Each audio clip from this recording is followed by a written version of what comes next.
Current Limiting Circuits Part 4. In Part 1 of this series, I have analyzed the standard current limit circuits and questioned how efficient they were. The fact is that they perform their work by dumping the excess energy, created by an increase in the load current, into the series pass transistor. This results in an increase in the thermal conditions of the circuit, with potential damage to the pass transistor, if proper heat sinking devices are not used. The video provided an alternate design to limit load current of a circuit, without the need for heat sinking devices, especially in short circuit conditions. The circuit works as an electronic circuit breaker, an electronic fuse if you wish. Before we go on discussing how the circuit presented in Part 1 works, let's analyze how a standard current limit circuit works. Here is the simulation of a standard current limit circuit. Transistor Q1 is called the pass transistor as it passes the current from the power supply, or battery, to the load, represented by resistor R load. Don't mind the R load resistor formula. It serves to vary the resistance of the resistor to simulate the increase in load current. Transistor Q2, together with resistor R sense, controls the current limit, blue chart in the simulation. The standard current limit works like this. The R sense resistor converts the load current into a voltage.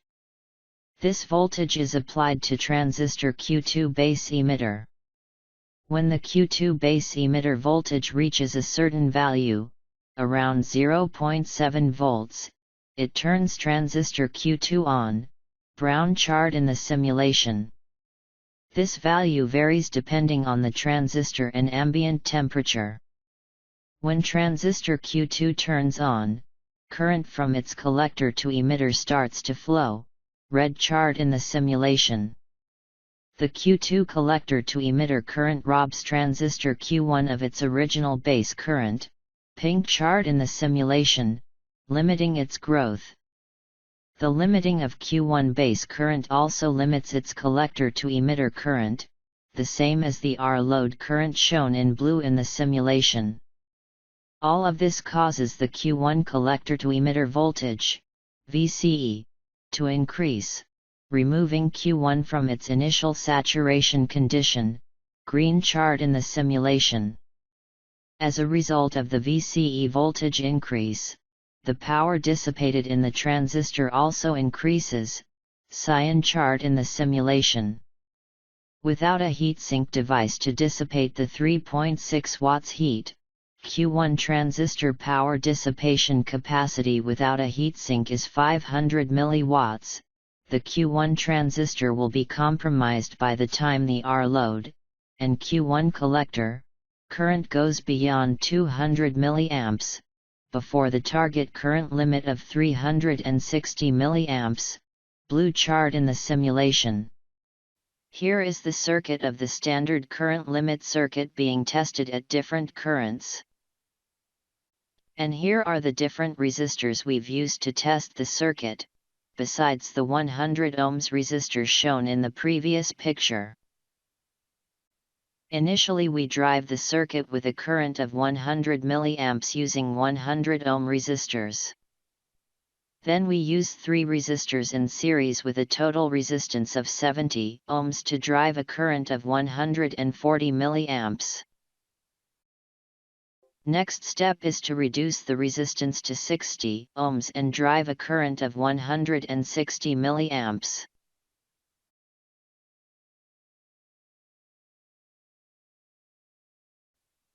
With a resistance of 40 ohms, we get a current of 200 milliamps, and transistor Q2 is still off.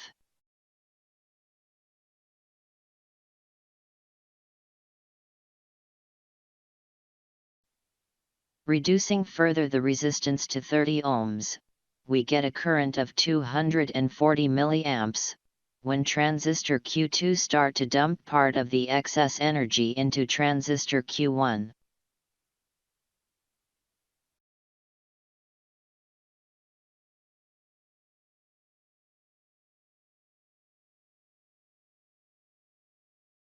Finally, with a resistor of 10 ohms, transistor Q2 limits the current to 300 mA. The excess energy of the remaining current that the circuit wants to drive is being dumped entirely into the pass transistor Q1, which starts to heat up and goes into a thermal runaway with the current climbing beyond 300 mA. At 380 mA, the circuit breaker introduced in Part 1 of this series, and connected between the power supply and the circuit under test, triggers and shuts down the power supply. The voltage and current you see on the meters is being driven by the LED of the circuit breaker to indicate the circuit breaker has triggered. If it wasn't for the circuit breaker, presented in Part 1 of this series, the transistor would have burned. But how does the current limiting circuit breaker design proposed in Part 1 of this series overcome this issue?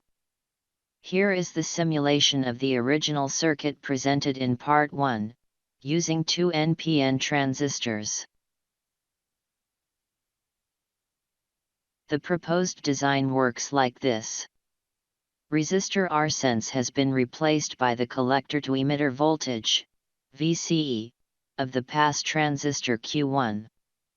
This voltage is then applied to transistor Q2 base emitter like it was done in the standard current limit circuit presented before. As the R load current increases, so does the collector current of the pass transistor Q1, blue chart in the simulation. The increase in the collector current of the pass transistor Q1 also increases its collector to emitter voltage, VCE, red chart in the simulation, which is being applied to the transistor Q2 base emitter. When the Q2 base emitter voltage, VBE, reaches a certain value, 0.6 volts in this case, this value varies depending on the transistor and ambient temperature, it turns transistor Q2 on.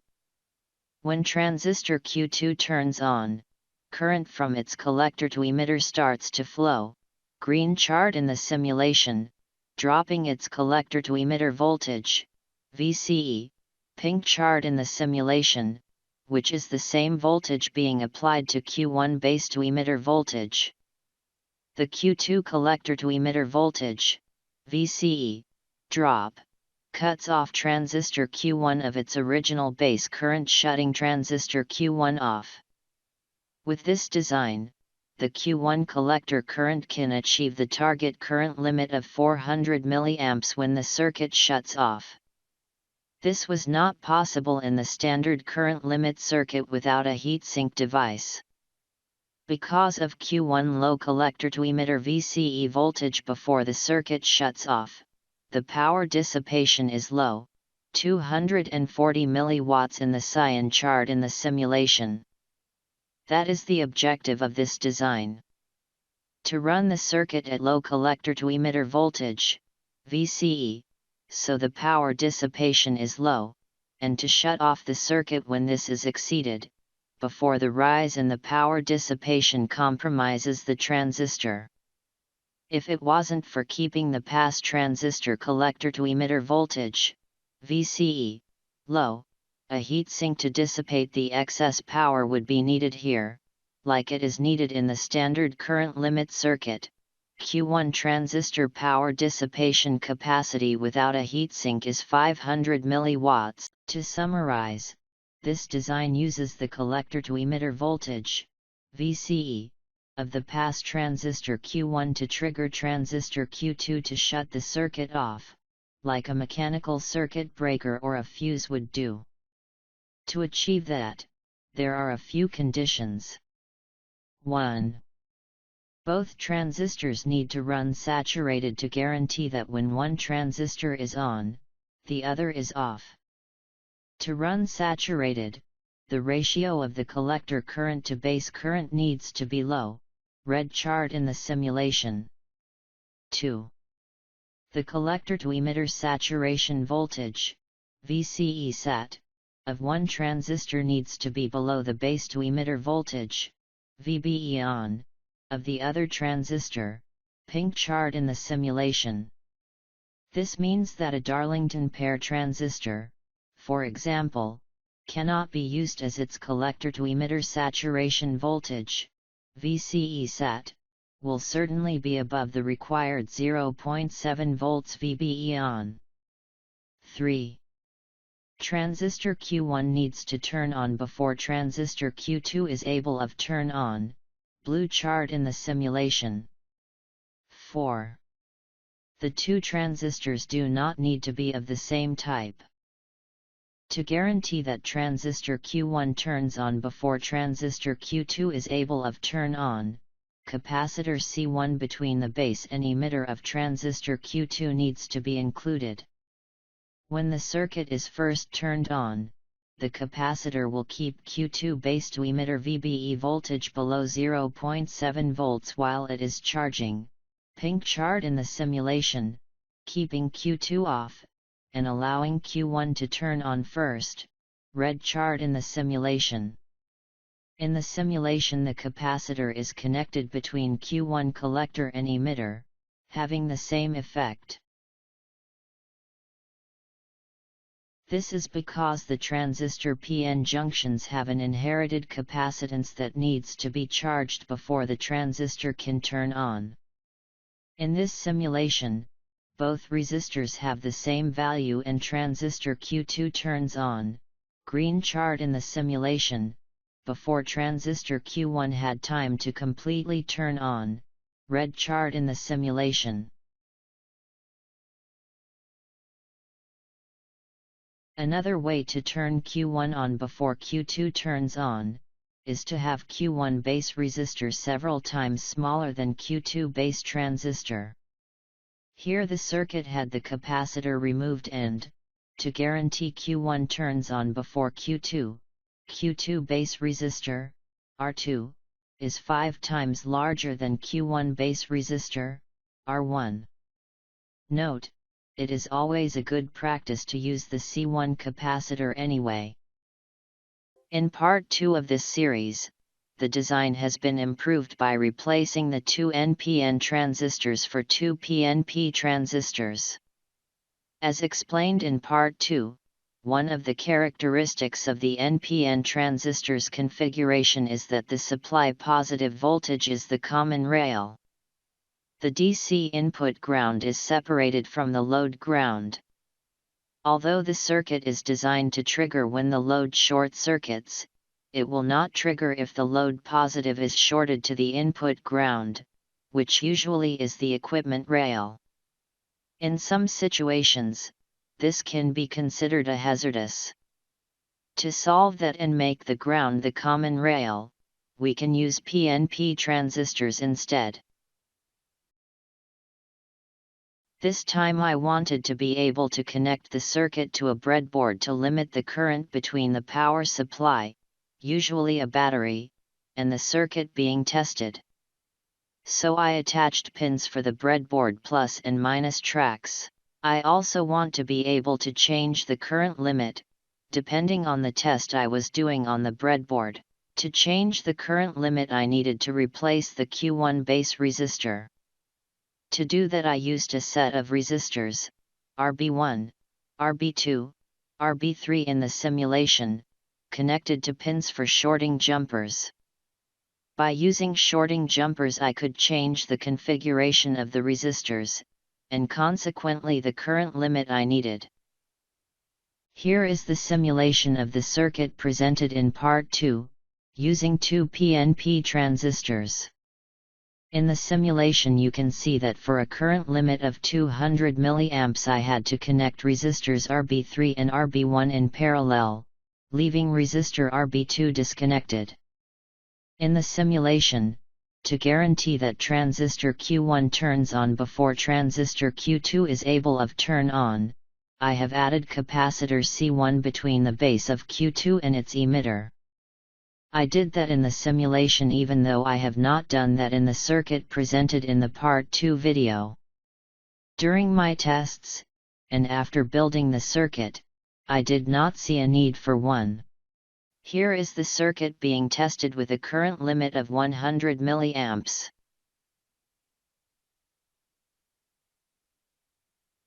But I was not happy that the current limit was very dependent on the Q1 pass transistor collector current to base current ratio, the beta gain of a transistor. I even had to use the VCE versus base current chart to calculate the base current I needed for a certain collector current limit. For the transistor I used it was no problem, but not all transistors datasheet have a VCE to base current chart. So in part 3 of this series I did the unimaginable. I brought back the sense resistor.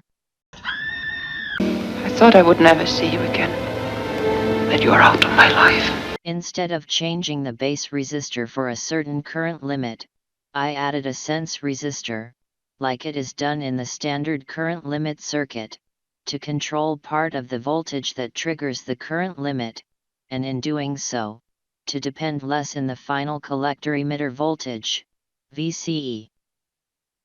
The previous approach depended on a collector current that would drive the collector emitter VCE voltage to around 0.7 volts.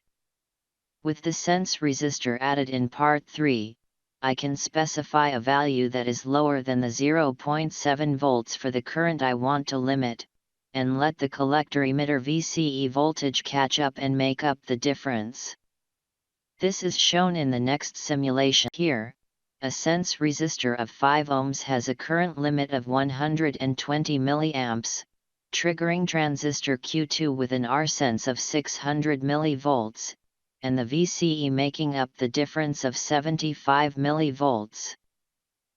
As the current increases, the VCE also increases, and the sense resistor contributes less to the current limit.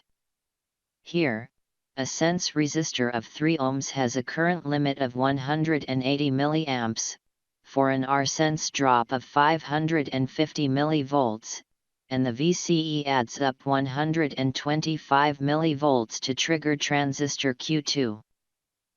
As the current increases, the sense resistor contributes less and less to the current limit. Here a sense resistor of 1 ohm gives a current limit of 400 mA, with the VCE contributing 250 mV, resulting in a VBE on of 650 mV to trigger transistor Q2.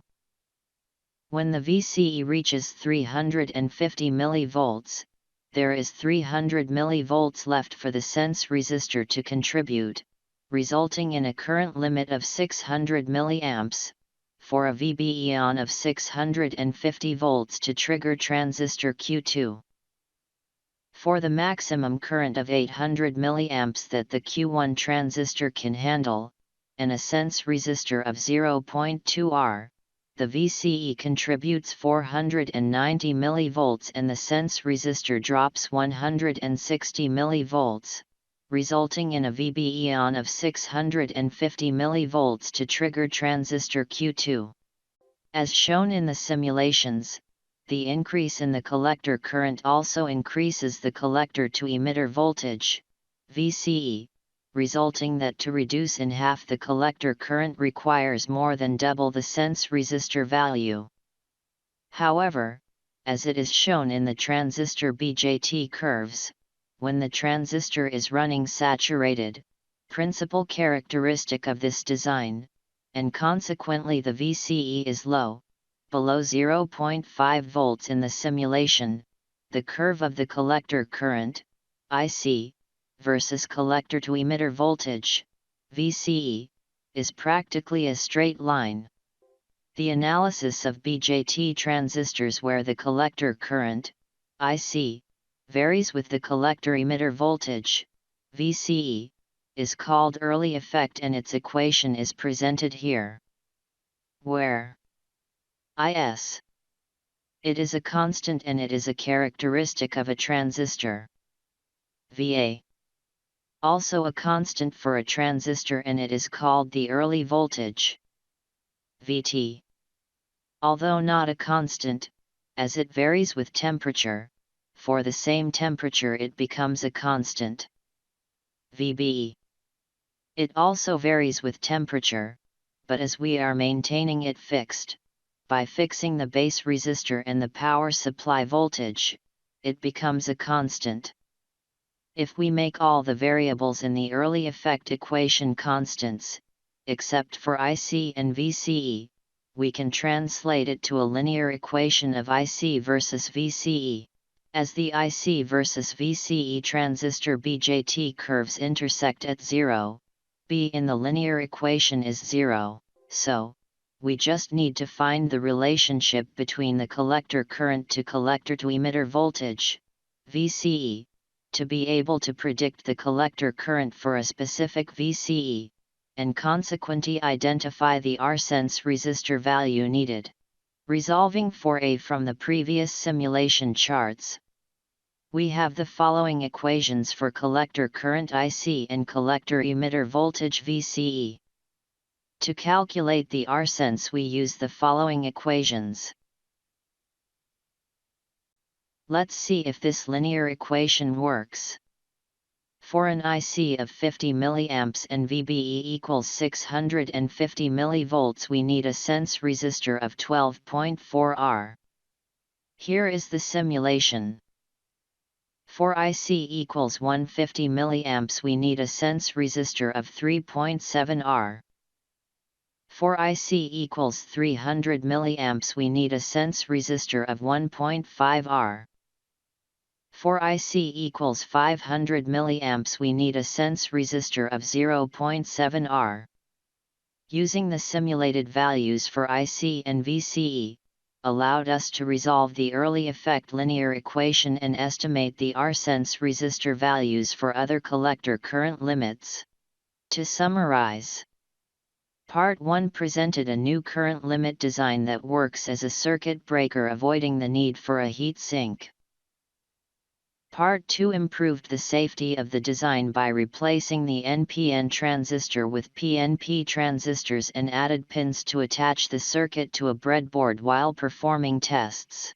Part 3 brought back the sense resistor to control the current limit, instead of using the base current and transistor beta gain to determine the collector current.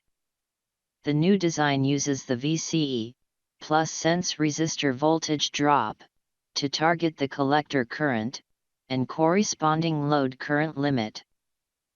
But in this part 4 I must say that I am not yet fully happy and will show you why in the next simulation.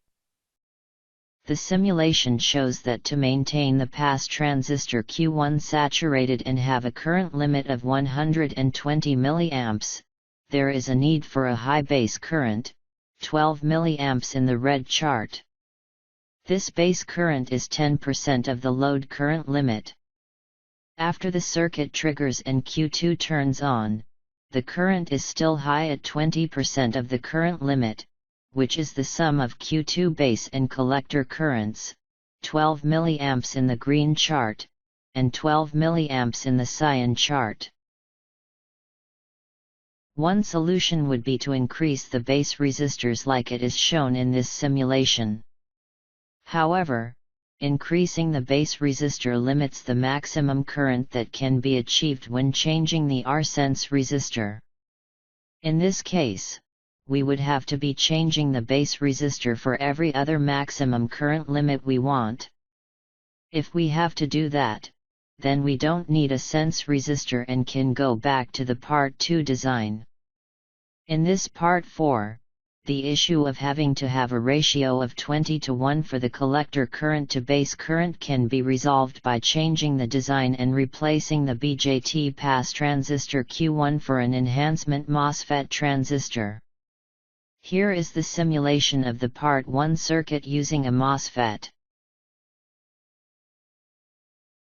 Here is the detail when the circuit triggers. Here it is how the circuit works. The MOSFET is a transistor that has its gate insulated by a silicon dioxide layer that acts as a capacitor. That is why it does not need a current to keep it on. It uses a voltage between its gate and source terminals, VGS, that has been charged in its gate capacitor. Similar to the BJT base emitter voltage, VBE, the MOSFET gate to source voltage, VGS, is what controls how much current the MOSFET can drive. Because the MOSFET gate does not need a current like the base of a BJT does, the gate current is zero, except for a very small leakage current. The spike in the gate current, when the circuit triggered, red chart in the simulation, is because the gate capacitor is discharging through the Q2 collector when the circuit triggered. During the discharge of the capacitor, the maximum power dissipation is 300 mW, and it occurs for less than 200 microseconds. The maximum power dissipation of MOSFET 2N7000 is 400 mW. Because the MOSFET gate capacitor is usually larger than the inherited BJT base capacitor, the MOSFET may take longer than the BJT to turn on. This means that we do need the extra capacitor between the base and emitter of the BJT Q2 transistor to give the MOSFET time to charge its gate capacitor and completely turn on. Notice that the Q2 emitter current, the sum of base and collector current, is 500 microamps when the circuit triggers. For a current limit of 200 milliamps, if using a BJT transistor instead of a MOSFET, we would need at least a 20 milliamps current, making the MOSFET solution a 40 times improvement. Here is the circuit being tested. In this case, let's add the sense resistor introduced in Part 3, our sense of 1 ohm.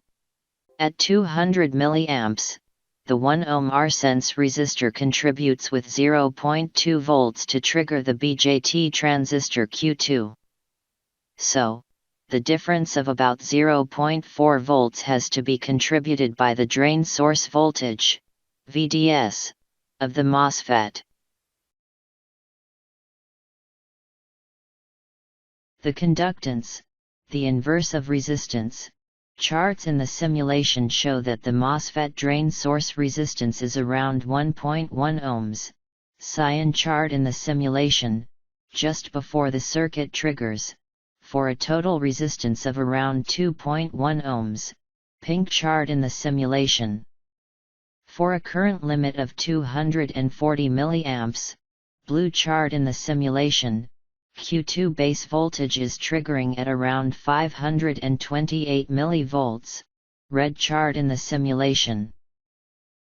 Here is the simulation of the Part 2 circuit using a MOSFET.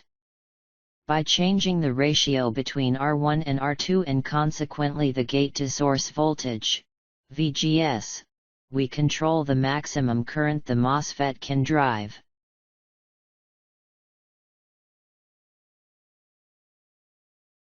In this case, it is better to use Part 3 design and add the sense resistor, so we can control the current limit and not depend so much in the ratio of R1 and R2 resistors. Even though we have lowered 4 times the R1 resistor value, from 200K to 50K, resistor R-sense is what is controlling the current limit. With the new value of R1, we can control up to 1.6 amps, when the R-sense resistor no longer controls the current limit. Notice that the Q2 emitter current is below 500 microamps. If we were using a BJT, to achieve the 1.6 amps current limit, we would need a base current of at least 80 milliamps, ratio of 20 to 1. However, it is the MOSFET gate to source voltage VGS, red chart in the simulation, that controls how much current can be driven by the MOSFET. Most of the data sheets specify 10 volts as we have done here. If we change that to 4 volts we get much lower current limit. Similar to the BJT transistor collector to emitter voltage, VCE, the MOSFET drain to source voltage, VDS, cyan chart in the simulation, also changes with the drain current, blue chart in the simulation. As it was shown in the transistor BJT curves, when the MOSFET transistor is running in the triode region, similar to a BJT running saturated, and consequently the drain to source voltage, VDS, is low, below 1 volt in the chart, the curve of the drain current, ID, versus drain to source voltage, VDS, is a straight line.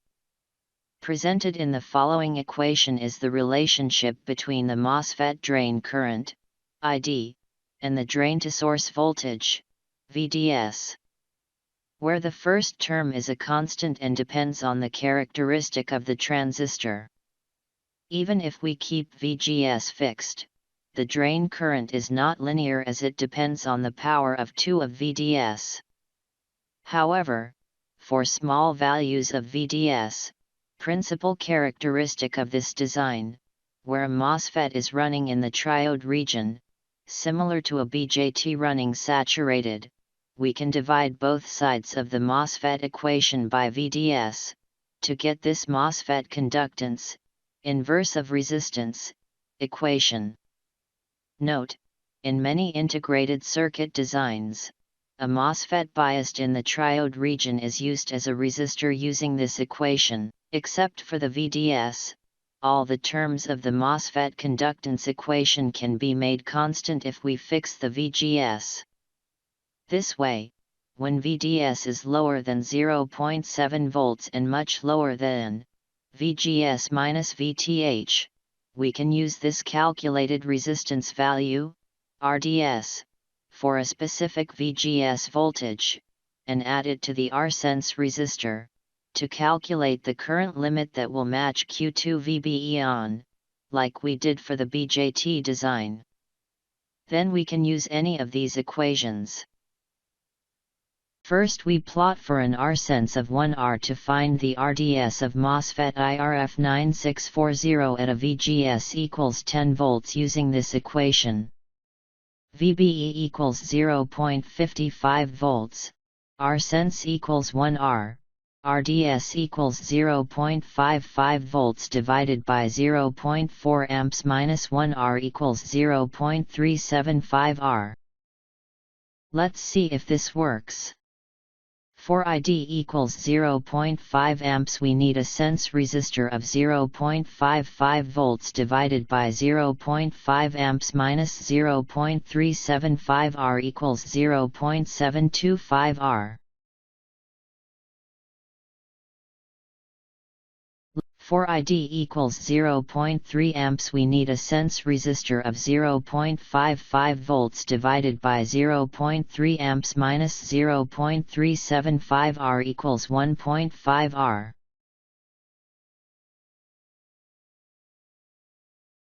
For ID equals 0.8 amps we need a sense resistor of 0.55 volts divided by 0.80 amps minus 0.375 R equals 0.31 R. The current limit circuit design has improved a lot since part 1 of this series. However, we still need to calculate the RDS of the MOSFET transistor to be added to the sense resistor to limit the current we want. Also, and most importantly, we cannot reduce the current in half, by just doubling the value of the sense resistor. As it is shown in these two examples of 600 mA and 300 mA, we had to practically triple the sense resistor to reduce the current limit in half. But is there a way that we can just use the VBE of a transistor to trigger the circuit? This way we do not depend on the RDS resistance of the MOSFET to trigger the circuit? Yes, there is. Here is the simulation of such circuit. If we change the RSense to 1R and 0.5 R we get proportional current limit. Note that in the previous and these charts the current limit triggered when the base of Q1 and Q2 were at the same value, 500 mV for Q1 in cyan chart and 330 mV for Q2 in pink chart, which is what we were looking for. Independent of the RSense value, the circuit triggers at the same voltage, 500 mV for Q1 and 330 mV for Q2. Different MOSFET may produce higher current limit. For instance, the pair P MOSFET RSJ250P10 and N MOSFET IRFZ44N can produce a current limit of 13 amps. However, at this high current the dissipation on the P MOSFET needs to be taken into consideration, as it will be running up to 10 watts before it jumps to 40 watts for 6 milliseconds when the circuit triggers. In the case of RSJ250P10, it should be no problem, as the 40 watts, resulted from the 7 volts drop at less than 6 amps, falls within the MOSFET transistor maximum safe operation area, SOA. Here it is how the circuit works. P MOSFET M1 and N MOSFET M2 form a flip-flop. Initially they are off when the power is turned on. As capacitor C2 charges, it applies a positive voltage to the gate of the P MOSFET M1, blue chart in the simulation, while capacitor C3 is also charging and applying a negative, ground, voltage, red chart in the simulation, to the gate of the N MOSFET M2, preventing both from turning on. At the same time, capacitor C1 is also charging and storing the positive power supply voltage in its plates, green chart in the simulation. When switch S1 is closed at time 19 seconds, cyan chart in the simulation, it applies the positive voltage stored in capacitor C1 to the gate of the N MOSFET M2. This turns N MOSFET M2 on with a gate voltage of 7 volts, red chart in the simulation. As the N MOSFET M2 turns on, it applies a ground voltage to the gate of P MOSFET M1, turning it on, blue chart in the simulation. With P MOSFET M1 turned on, the positive voltage at its drain feeds back to the gate of N MOSFET M2, through voltage divider resistors R2 and R6, keeping N MOSFET M2 on with a gate voltage of 4 volts, red chart in the simulation, before switch SW1 opens. The cycle is complete. Both MOSFET transistors are on, with P MOSFET M1 feeding the load and N MOSFET M2 keeping M1 on. While the circuit is working, resistor R-sense is converting the load current to a voltage and applying it to the base emitter of transistor Q2. As long as this voltage is below 330 mV, the circuit does not trigger, blue chart in the simulation. Once R-sense voltage reaches 330 mV, transistor Q2 turns on, turning transistor Q1 also on, red chart in the simulation. With transistor Q1 on, its collector emitter voltage, VCE, goes to ground, grounding also the gate of N MOSFET M2, green chart in the simulation, shutting off transistor M2. When N MOSFET M2 is off, the gate of P MOSFET M1 transistor goes up, cyan chart in the simulation, also shutting off transistor M1. With P MOSFET M1 transistor off, it stops feeding the load, the BJT transistors, and most important, the N MOSFET M2 transistor, cutting off the loop. The circuit is now shut down and it does not use any current when off. To reset the circuit, remove the short circuit, or high current, condition, and press switch SW1 to start the cycle again. But there is another improvement to the circuit we can make. We could replace the silicon diode D1 with a Schottky diode, and add capacitor C4, to avoid ringing when the circuit triggers. By doing that, we stiff the triggering of the circuit, by increasing Q2 VBE to 550 mV, red chart in the simulation, and Q1 VBE 600 mV, green chart in the simulation, with the consequently increase in the transistor's currents, from nano to microamps, cyan and pink charts in the simulation.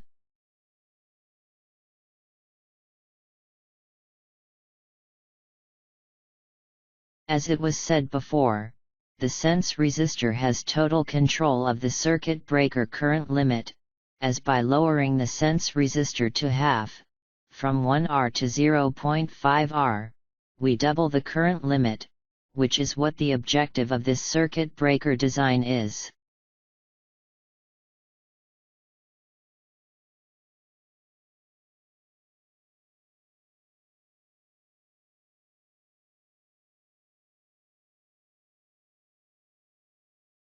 To summarize, this series presented several ways to implement an electronic circuit breaker to limit the current of a circuit, especially in case of a short circuit, without the need of a heatsink device.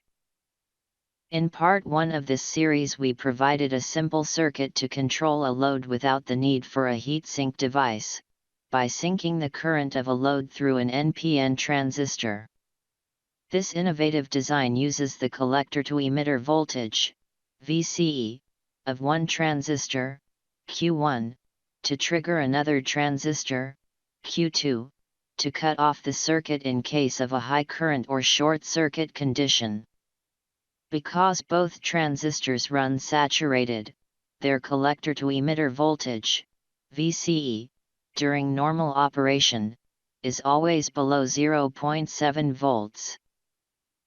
In Part 2 we improved the design by means of sourcing the current of a load through a PNP transistor. With this improvement, we eliminated a possible hazardous condition of a circuit having more than one ground. We also added pins to allow the circuit breaker to be used in circuit breadboards when performing tests, and to allow for the selection of more than one base resistor to control different current limits through shorting jumpers. Part 3 added a sense resistor to directly control the current limit, and avoid having to calculate the current limit using transistor datasheet based to collector current charts. In this Part 4 we replaced the pass transistor of the previous circuits with a MOSFET, reducing the waste of energy by substantially reducing the overhead current the previous circuits required, before and after the circuit triggered. Finally, in this Part 4, we presented a switched MOSFET design that incorporated N-channel MOSFET and P-channel MOSFET that allows for the sense resistor to completely control the current limit, without the need to use the collector-to-emitter voltage, VCE, of a BJT transistor or the drain-to-source voltage, VDS, of a MOSFET transistor. And that's all folks. I hope you enjoyed the video. And I thank you all for watching. Thank you.